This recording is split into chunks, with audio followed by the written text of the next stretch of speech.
राम राम साथियों। आज का क्वेश्चन है, भारत में पवन ऊर्जा की संभावना का परीक्षण कीजिए एवं उनके सीमित क्षेत्रीय विस्तार के कारणों को समझाइए।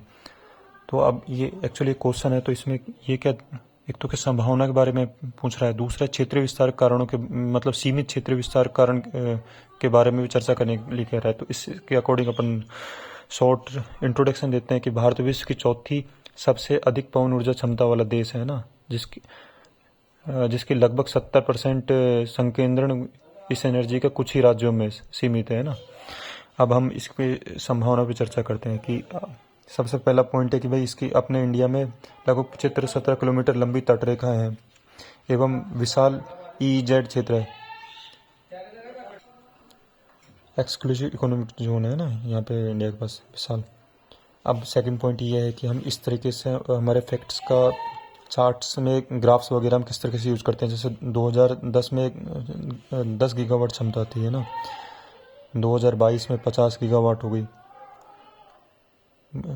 और 2030 में 500 गीगावाट मतलब पवन ऊर्जा क्षमता को 500 गीगावाट करने का टारगेट रखा है। तो इस तरीके से हम ये ग्राफ बना लेते हैं।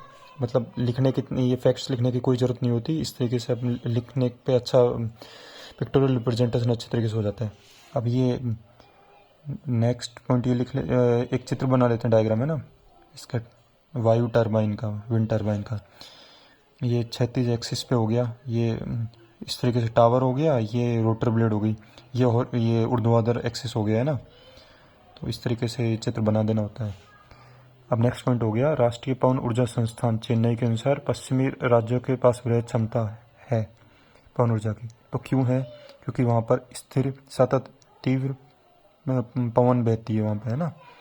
नेक्स्ट पॉइंट लिख दिया, विशाल समुद्री क्षेत्र है इंडिया के पास, ऑफशोर पवन ऊर्जा जो कि मतलब समुद्री के अंदर लगती है, तो उसकी संभावना है इंडिया के पास काफ़ी है।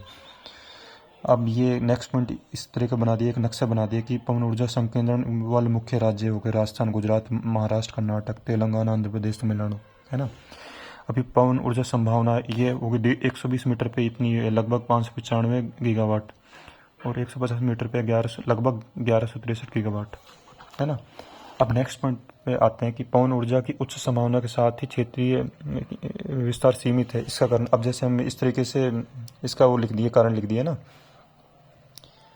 तो पहला लिख दिया, अभी पवन ऊर्जा संयंत्र लगाने, रखरखाव, इन सब में मतलब काफ़ी खर्चा तो आता ही है। तो पहला कारण हो गया कॉस्ट, लागत संबंधी हो गया ना। और दूसरा इसमें ये भी एक ऐड कर सकते हैं कि ऑफशोर पवन ऊर्जा, इसमें भी काफ़ी खर्चा आता है। जो समुद्र के अंदर लगेगा, ऑफशोर विंड प्लांट लगेगा, उसमें भी काफ़ी खर्चा आना ही है, क्योंकि भाई वो समुद्र में लगेगा है ना।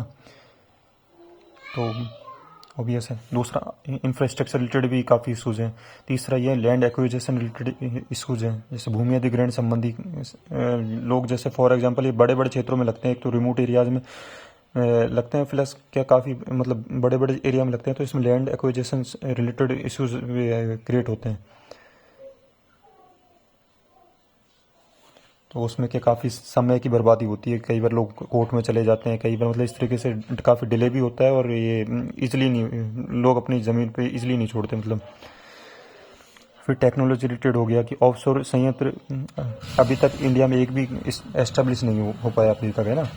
फिर हम लिख दिए, फिर नेक्स्ट लिख देते हैं, नवीकरणीय ऊर्जा मतलब अदर रिन्यूएबल एनर्जी सोर्स है ना, उन पे ज़्यादा फोकस है, जैसे सोलर एनर्जी पे हो गया इस तरीके से है ना। और फिर पारिस्थितिकी एवं पर्यावरण संबंधित हो गया, जैसे वन्य जीव, ये जैसे टरबाइन से ध्वनि प्रदूषण होता ही है, और दूसरा कि वन्य जीव, पक्षी इत्यादि प्रभावित होते हैं। एक एग्जाम्पल देते हैं, ग्रेट इंडियन बस्टर्ड है, वो मतलब पश्चिमी भारत में काफ़ी प्रभावित हुआ इससे है ना।